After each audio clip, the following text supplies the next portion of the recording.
Hello, everybody, and welcome to the Great America Show. It's great to have you with us on this beautiful day in America. Thank you so much for spending part of your evening with us. I hope you all had a great weekend. Today, folks, we're going to be doing things a little bit differently. I want to do a deep dive into someone who's told us they were MAGA, told us they're America first, they're all for America, but over the course of the last few months has taken a turn for the ugly, essentially losing their mind. And over the weekend, President Trump, in case you decided to take the weekend off, putting out a tweet pulling his endorsement of Marjorie Taylor Greene, which we'll get to in just a moment, saying he doesn't back her for re-election, doesn't support her anymore, and he's going to be moving on from her. And Marjorie, not too happy about it, going on every single mainstream media platform, absolutely going berserk. It's been going on for some time now. Any of you guys who have been paying attention over the weekend noticed Marjorie Taylor Greene acting a little funny. But the truth of the matter is it's been like that for quite some time now.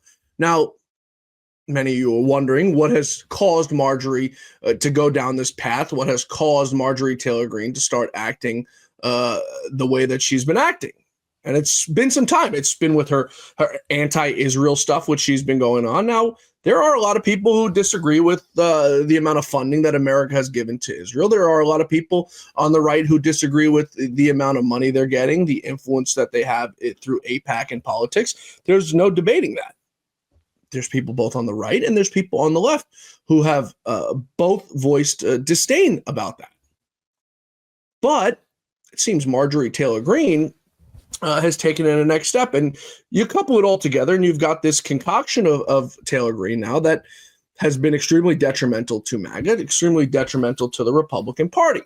So President Trump just the other day posting this message, and we'll put it up here on the screen for you folks, to Marjorie Taylor Greene, allowing her to find out via Truth Social that he no longer supports her. For those of you who are joining us on audio, we will go ahead and read that to you. Quote, and this is from President Trump's Truth Social account. I am withdrawing my support and endorsement of Congresswoman Marjorie Taylor Greene of the great state of Georgia. Over the past few weeks, despite my creating the record achievements for our country, including a total and complete victory on the shutdown, closed borders, lower taxes, no men and women's sports, or transgenders, for everyone, ending DEI, stopping Biden's record-setting inflation, biggest regulation cuts in history, stopping 8 wars, rebuilding our military, being respected by every country in the world, as opposed to being the laughingstock that we were just 12 months ago, having trillions of dollars record-setting in investments in the USA, and having created the hottest country anywhere in the world from being a dead country just 12 months ago, and so much more. All I see is wacky Marjorie Taylor Greene do is complain. Seems to be all being with when the poll stated that she should not run for Senate or governor. She was at 12% and didn't have a chance unless, of course, she had my endorsement, which she wasn't about to get. She has told people that she is upset that I don't return her phone calls anymore. But within 219 congressmen and women and 53 senators, 24 cabinet members, almost 200 countries, and otherwise normal life to lead, I cannot take a ranting lunatic's call every day.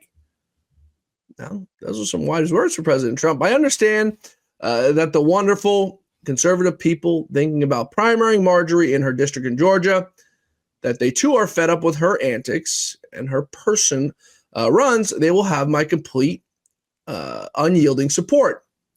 She's gone far left, even doing The View with the low IQ Republican hating anchors. Thank you for your attention to this matter. Make America great again. So there you have it. Now, she's lost a lot of us. Back in 2023, the great Lou Dobbs decided he no longer supported her and put out some messages on his Twitter feed, which you could actually still go see till this day, about him speaking out against Marjorie Taylor Greene and all of her mishaps and missteps, which there have been many.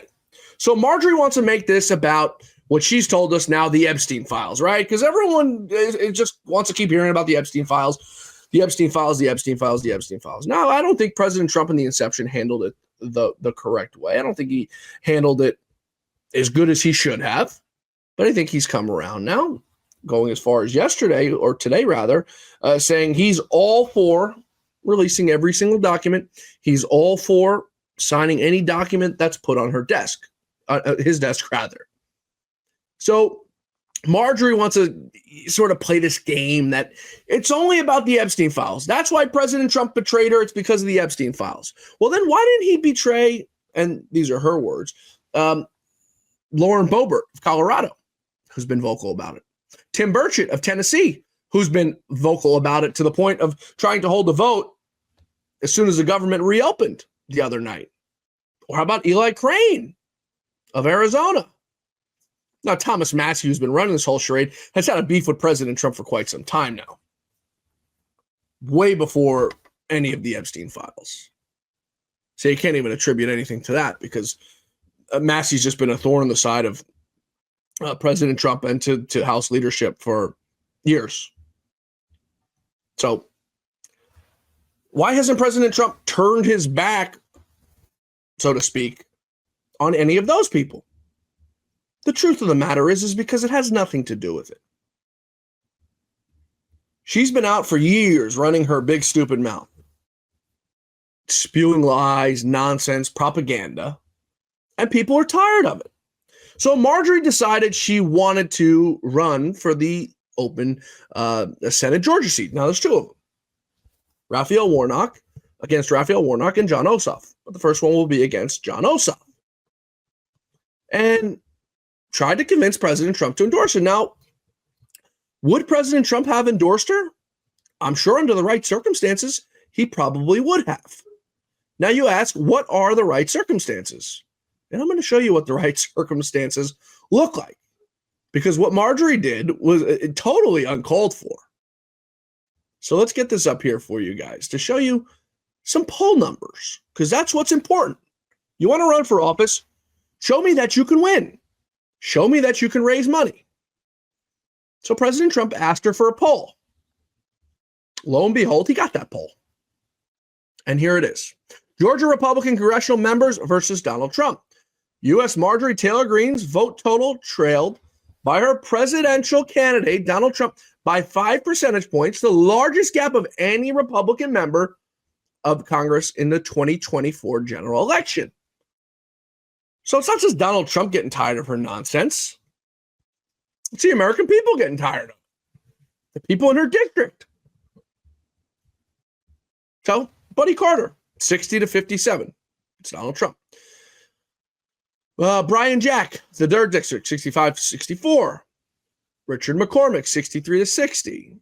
Austin Scott, 67-65. Andrew Clyde, 67-66. We'll go a little bit further because I want to get to Marjorie Taylor Greene.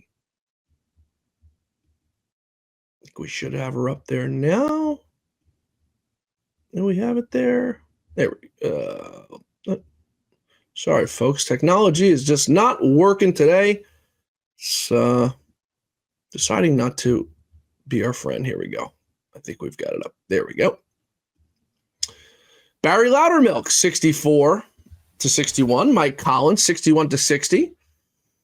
Rick Allen, 59-56. And then at the bottom of the list, trailing President Trump by 5 percentage points. How does she even do that? It's unimaginable. Every single person outperforms President Trump except for Marjorie Taylor Greene. Now, they're not outperforming him by much, 3 percentage points, 2 percentage points, 4 percentage points. But somehow, some way, white trash Marjorie trailed him. So now President Trump calls and asks her for this poll, to which it showed her down 20 points to Jon Ossoff.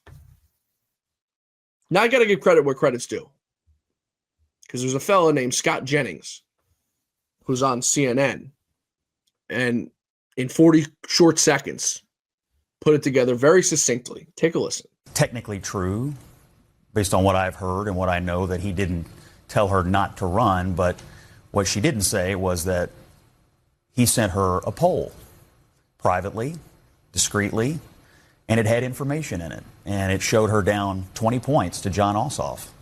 And so in politics, when you want to send a message to someone that you like or that has been an ally, you don't embarrass them publicly. You privately send them information and show them what the reality is. And so I think it's true that he didn't tell her not to run, but it's also true that he did her a big favor, which is to show her information that a candidacy statewide in Georgia for her would have been a disaster.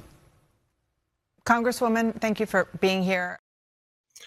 So what was President Trump supposed to do? Was President Trump supposed to endorse her, knowing that she couldn't damn well win the seat and give the seat to the Democrats? I mean, we watched it happen how many times in Arizona with Kari Lake.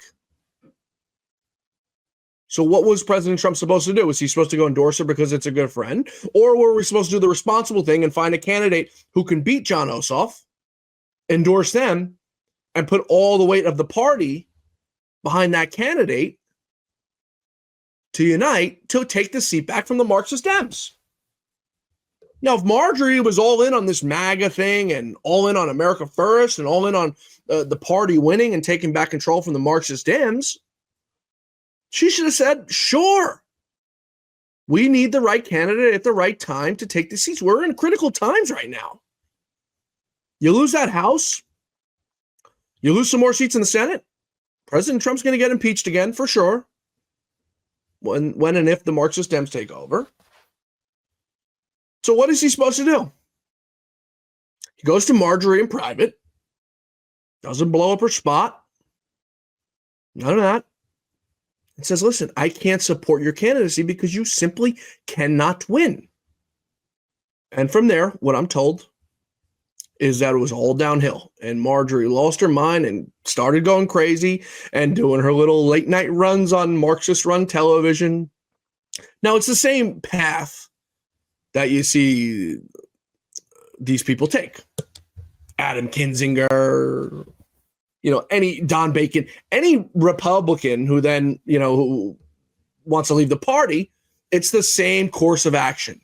You run to the mainstream media, run to the Marxist run media, and beg for help. The orange man is bad. Donald Trump's a bad man. I'm here to shit talk him. So let's have at it. Let's take a quick break here, folks. If you're joining us live tonight, we appreciate it.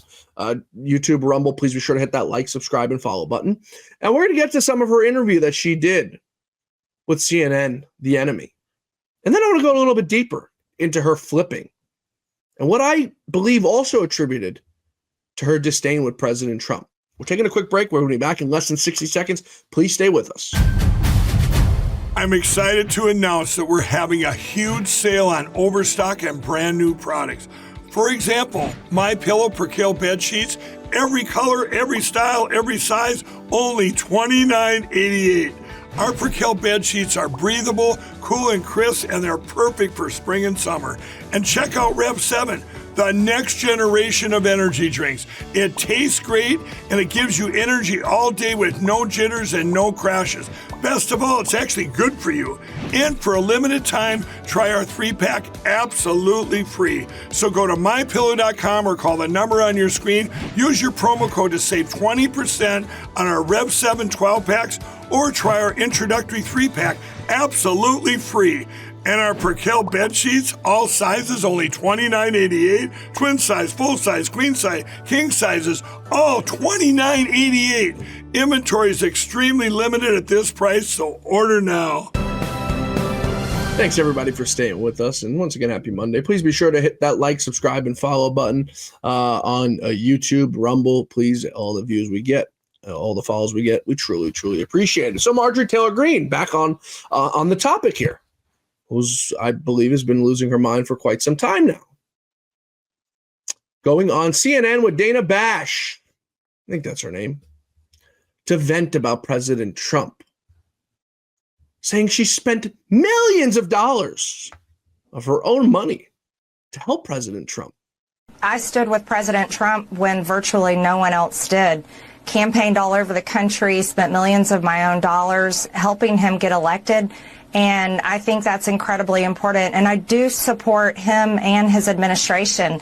And I support them in delivering the campaign promises we made to the American people. His remarks, of course, have been hurtful. However, I have something in my heart that I think is incredibly important for our country, and that is to end the toxic fighting in politics. And this has been going on for years, and it has divided our country, split up friends and families, neighbors, and it's not solving our problems. The most hurtful thing he said, which is absolutely untrue, is he called me a traitor, and that is so extremely wrong. And those are the types of words used that can radicalize people against me and put my life in danger. What do you think happened? What do you think is the reason for this?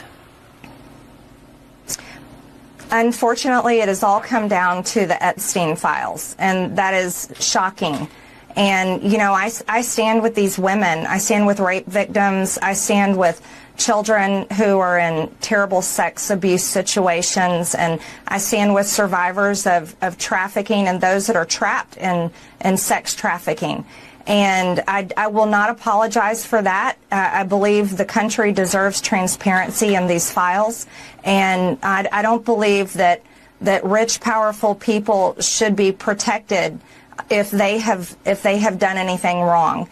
And so I'm standing with the women, and I will continue to do my small part to get the files released. So you hear, so for months, Marjorie Taylor Greene went out there and said she doesn't believe Donald Trump was implicated in any of the Epstein documents or nothing. For months, she went out there and said it. Now, all of a sudden, she's out there running her big, stupid mouth, trying to persuade the people otherwise. I mean, where's your credibility, Marjorie? You went out there for months saying one thing. Now you don't want to say it because you don't have the guts to. But you're alluding to it, that he's somehow implicated in the documents. But then I go back to my previous point. Why would he be in favor of releasing them? And why wouldn't he go after Eli Crane or Lauren Boebert or Tim Burchett or any of the other Republicans who supported or are going to support this bill? Now, I didn't agree with the way President Trump handled it in the first place, calling it a hoax. But I don't think he meant it. Now that time has passed and we've seen him continue to talk about it, I don't think he meant it in the way of a hoax, that the files don't exist or, you know, something was done one way or another. The way I think he meant hoax was that the Democrats want to use this as a leverage point, as a way to say Donald Trump is implicated in this and that, and try to sway away from, which is why you've heard it ramp up over the last month. What happened in America over the last month, and who was responsible for it, that's caused any sort of uproar in the country? Think about it for just a second. Maybe a government shutdown owned by the Democrats? So the way that President Trump has said hoax, hoax, hoax, in my opinion, is that they want to use it. The Democrats want to use it in a way that will take away from the accomplishments that the Republicans are doing and take away from the mishaps that the Marxist Dems are doing. That's how I perceive it, how I perceive President Trump said it with a hoax. Now, he's used the word hoax many times about many different situations. I don't think in any way, shape, or form he's ever meant it or said to mean it in a way that he meant the files didn't exist or people weren't implicated. And we know that's not the truth now because we've watched him now go out on camera and call out Bill Clinton and Reid Hoffman and all the other folks who were tied up in it. Now, President Trump was asked about it today, earlier in the Oval Office, and he had this to say.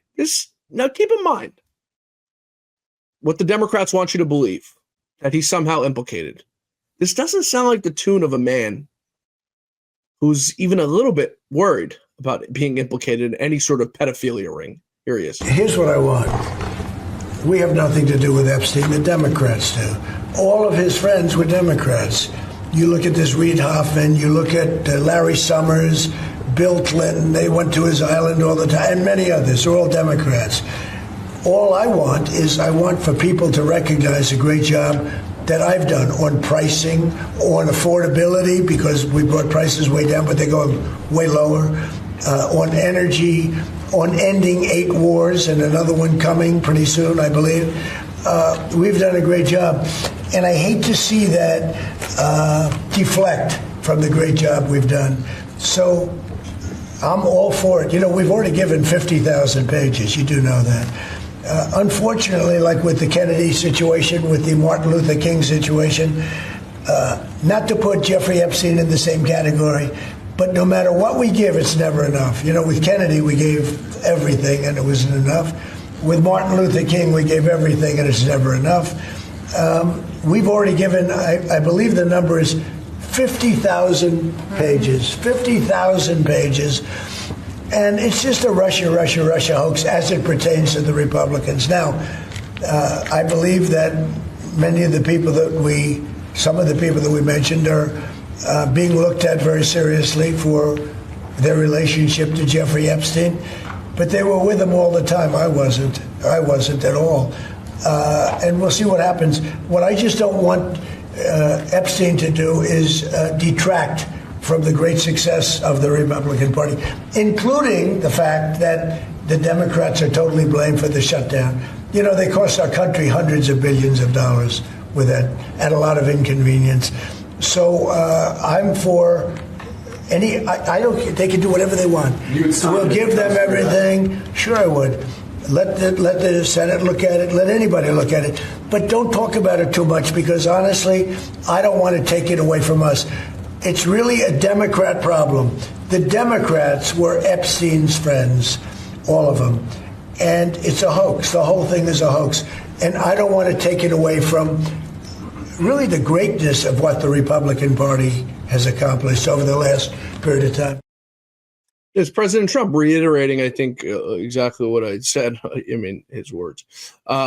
He doesn't want it to take away from what the Republicans have done, which is exactly what the Democrats wanted to happen.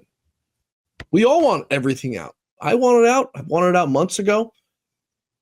And he did too. Now, I don't know if you guys saw, but last week there was some leaked documents, of course, leaked from the House Oversight Committee, Democrat portion of it. And one of the emails said something like Epstein was talking to somebody and said, something about young girls, and Trump knows. And the media blew it out of proportion. The Democrats blew it out of proportion. And these people, by the way, I hope President Trump sues them for defamation into an oblivion, till they can't afford to live anymore, because that's what they deserve. Especially when you I think being a child predator, being a child pedophile, in my opinion, is probably and this is my opinion, the worst crime you could possibly commit. In my opinion, our children are the most vulnerable that need to be protected. So if it were up to me, any sort of child pedophilia or anything with children would be an automatic death sentence. No ifs, ands, or buts.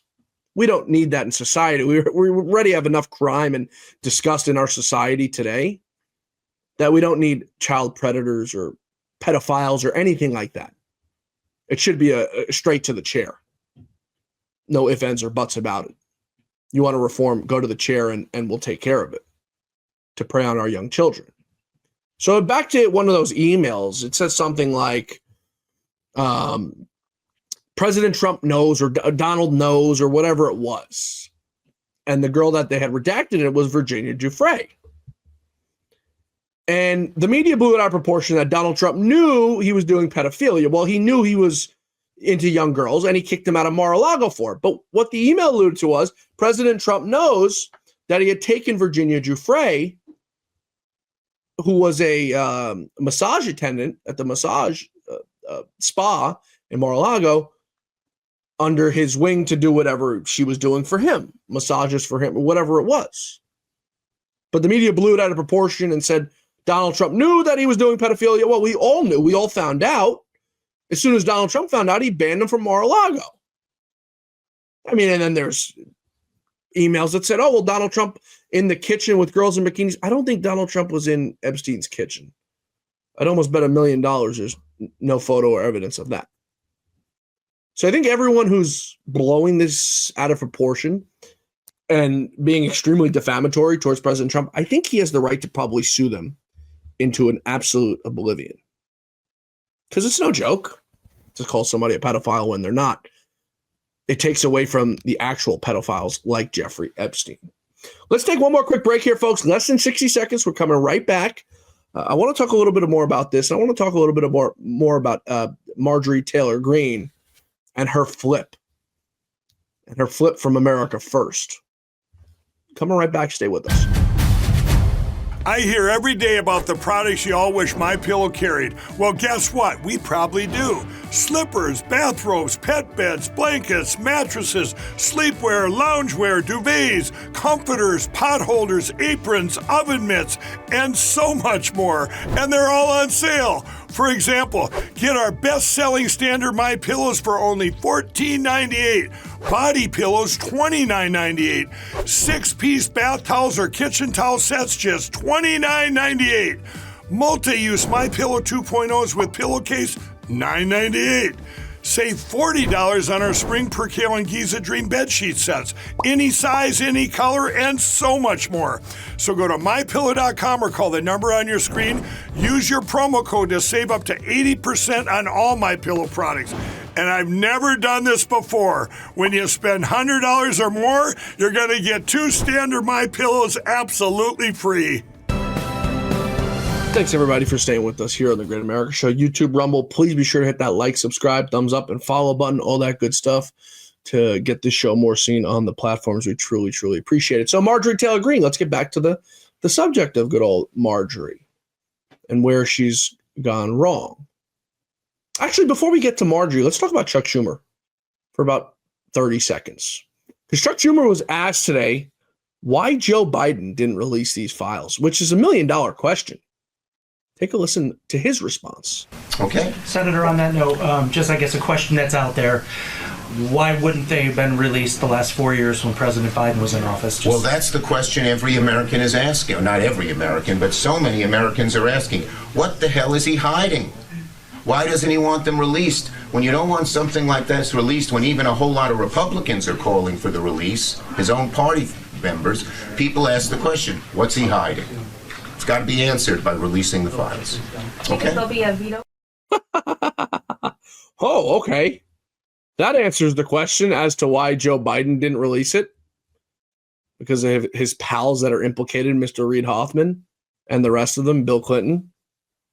That's probably why it wasn't released under Joe Biden. So back to Marjorie Taylor Greene and our little flip-flop and flip from America First is what she's told us she was. Now, I mentioned back in 2023, Lou Dobbs on air had a falling out with her and called her out. And I went to go look through the text messages in my phone and I found it from Marjorie Taylor Greene's communications director, to which he said to me, Lou needs to apologize for what he said to her on air. Now, those of you who watch Lou Dobbs, I would never, ever tell him he had to apologize to anybody because I'd be in trouble. I would simply tell these people when they say something like that, you need to tell Lou that directly yourself because I don't want to be the middleman in this situation. But it was back in the fight for Kevin McCarthy where she, gave everything to back him and try to save him. Ultimately, she failed. And I think she's probably been bitter since then. But Marjorie did a little podcasting a few weeks ago and wanted to talk about her love for illegal aliens. Who knew? Marjorie Taylor, America First Greene, all of a sudden turns into Marjorie Taylor Amnesty Greene? Take a listen. As a conservative and as a business owner in the construction industry and as a realist, I can say we have to do something about labor, and that needs to be a smarter plan than just rounding up every single person and deporting them just like that. Right. So, and I'm going to get pushback on that, but it's, Yeah. I'm just living in reality from here on out. Yeah. And if anybody's mad at me for saying the truth, then I'm sorry. Marjorie Taylor Greene, ladies and gentlemen, our next president. Sorry, JD Vance. Well, I mean, there's people are saying it. I go to dinner parties. Yeah. Notice everything she says is me, me, me, me. The narcissism in all of that. The next president, which a lot of people have been talking about, as you heard that host there say, her thinking. Now, she's also apparently was upset that President Trump didn't pick her for vice president. Now, I'm not entirely sure in what world that would ever work. She's made a laughing stock out of herself with some of the dumb things that she's said. But she really thought she was going to be President Trump's vice president. Polling 5 points behind him in her deep red zone of Georgia, her district of Georgia. And she thought she was going to be President Trump's vice president. So now that she's been making her rounds on all the mainstream media and she's been bowing and kissing the feet of the Marxist Dems, they're, of course, with open arms welcoming her to the Democratic Party, which I think they should take her. None other than Jamie Ratskin had some words for her. A man who once made fun of her, laughed in her face for how dumb she is, now wants her to be a Democrat. I think she fits right in. Let me just say a couple more things to you great Florida Democrats. One of them is we are a big tent. We must be a huge, vast tent. I say this is a party that's got room for Marjorie Taylor Greene if she wants to come over. We got room for anybody who wants to stand up for the Constitution and for the Bill of Rights today. One of my colleagues who left from South Carolina, Trey Gowdy, said to me on the way out, he said, you know, Raskin, you're not a bad guy. The problem with you is you're a liberal. I said, you're damn right I'm a liberal. The heart of that word is liberty.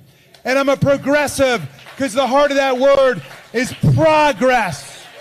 But my favorite thing to call myself today is a conservative because I want to conserve the land, the air, the water, the climate system, the Constitution, the Bill of Rights, Social Security, Medicare, Medicaid, the Affordable Care Act, the Civil Rights Act, the Voting Rights Act, the National Labor Relations Act, the Fair Labor Standards Act, the Voting Rights Act, Clean Air Act, Clean Water Act, everything that party of authoritarians wants to destroy is everything we're going to conserve and defend in America.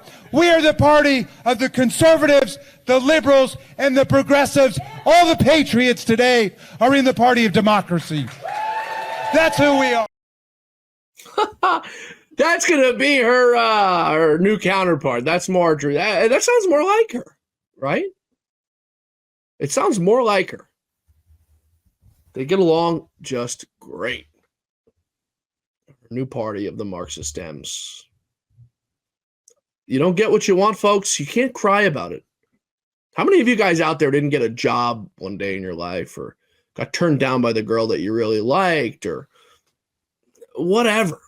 We've all failed at something in life, right? We've gotten back up and we've done it again. And that's what makes us resilient and strong. You can't just kick your feet and stomp and cry when you don't get what you want, which is what Marjorie has done. Very, very, very sad. It seems Marjorie has a bad case of Trump derangement syndrome. Yeah, you haven't heard that one in a while.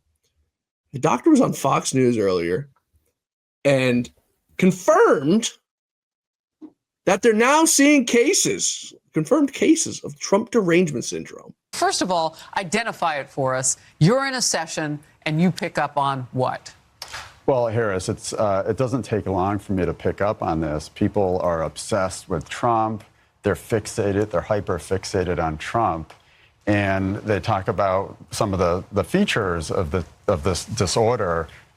They can't sleep. They feel traumatized by Mr. Trump. They feel restless. I had one patient who said she couldn't enjoy a vacation because anytime she saw Trump in the news or on her device, she felt triggered. So this is a profound pathology, and I would even go so far as to call it the defining pathology of our time. These people come to you for the things that you described. Can't sleep, traumatized, perhaps depression. I don't want to put words in your mouth. But at first, you are there to treat an illness, a disorder of some kind. And what you figure out is the trigger. Well, and Trump is the trigger for many of these people. And to be that fixated on a figure, on a person, it's simply not healthy. And our country has strayed so far away from where we once were. If you look at in the 80s when President Reagan was shot, people were united. He famously said, I hope you're all Republicans, to the surgeons. And the response was, today, Mr. President, we're all Republicans. But our country has lost that. We've strayed so far from that unity. Mm-hmm. And what do you see? Because you told me off camera 3/4 of your patient load right now has what you're calling this TDS. Well, 3/4 of my patients will present with a lot of these symptoms, and within probably 5 minutes of seeing me, their hatred for Trump comes up. So if you're that hyper-focused on Trump, that's a real issue, and it's worth being treated. Can you imagine that? When I first saw that clip today, I said, there's no way this is real. There's no way this is possible. That people are this demented. Oh, boy. What a sad society we live in. I say this to you guys often. There's never been a person in my life or a person that I've met that I've disliked so much. I mean, there's people I've met that I've disliked. There's people throughout my life that I've disliked. There's people right now that I strongly dislike. But I promise you one thing. I've never lost an ounce of sleep over it.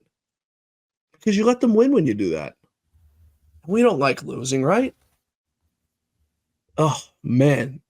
What a sad, sad society. Speaking of winning, these last elections just a few weeks ago, where we saw Mamdani win, or, any these seats, Winsome Sears, Jack Ciattarelli getting steamrolled in Jersey. I was talking to somebody, a political guy in D.C., and he was furious. And he said to me, John, think about it. For the 3 weeks leading up to the effing election, what was it all that you heard? It was a Nick Fuentes, Tucker Carlson interview. And that the Republican Party is full of a bunch of anti-Semites. And they turned the election away from economic populism and the true message of what it should have been to Tucker Carlson runs the Republican Party, Nick Fuentes runs the Republican Party. They're two anti-Semites, and you can't vote for them. And it wasn't just coming from the Democrats. It was coming from the Republican Party, the Laura Loomers of the Republican Party. Tucker Carlson's owned by Qatar. He's bought and paid for by Qatar. 2 weeks before an election. Governorship of New Jersey, governorship of Virginia, mayorship of New York. They were hung up on Tucker Carlson and Nick Fuentes. And President Trump was finally asked about it last night before boarding Air Force One to head back to Washington, D.C. And I think he had a brilliant, brilliant answer. Take a listen. Carlson recently had a friendly interview with anti-Semite Nick Fuentes. Tucker Carlson. What role do you think Tucker Carlson should play in the Republican Party and the conservative movement going forward? Well, I found him to be good. I mean, he said good things about me over the years. I think he's good. We've had some good interviews.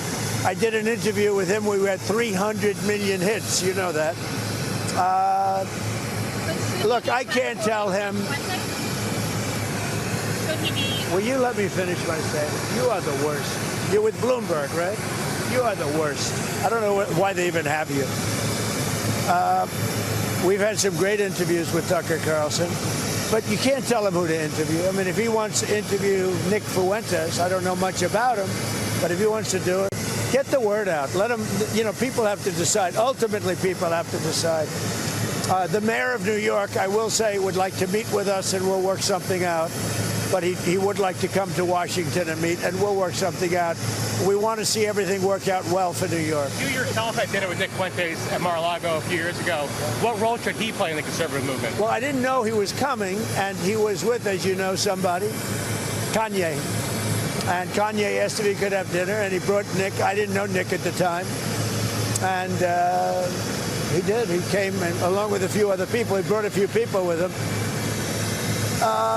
Meeting people, talking to people, like for somebody like Tucker, that's what they do. You know, people are controversial. Some are, some aren't. I'm not controversial, so I like it that way. But think about that. I haven't heard on the internet, and I myself haven't even thought of how he phrased that. A more to the point answer. Isn't a job as a journalist to interview everybody? No, I would love to have Democrats on the show if they'd come on, but of course none of them are willing to, because they'd have to answer questions that aren't softballs and probably be made a fool of themselves. But the world went crazy for a month, for 2 weeks, whatever it was before the election, that Tucker Carlson interviewed this kid, Nick Fuentes, who I quite honestly don't know anything about. They call him an anti-Semite. They call him this. They call him that. I don't know anything about the kid. I see some of his clips online. But then again, anyone who disagrees with anything, AIPAC or anything, is an anti-Semite. So I don't know what to make of it. But that's what they talked about for 2 weeks up to an election where we got Mamdani running New York City. Imagine that. An absolute joke, folks. That's all for us tonight here on the Great America Show. I hope you all enjoyed this show, a deep undercover dive of Marjorie Taylor Greene and who she really is and why she had this mental breakdown. We hope she gets well soon. Doesn't seem like a very sane woman. We didn't even get into her marital issues of infidelity or anything like that. We took the high road on that, but you folks can all go find the articles. It's the Daily Mail. It's many other news outlets that wrote up about her infidelity and her husband and the construction company.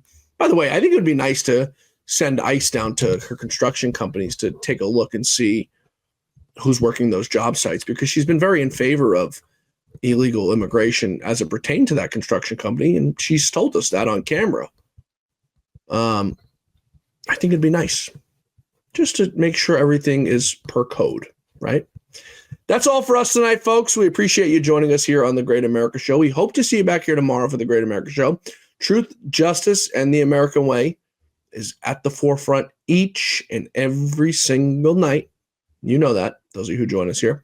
We'll see you back here tomorrow, folks. Until then, may God bless you, may God bless America, and may God bless the great Lou Dobbs. Have a great night, everybody. We'll see you tomorrow.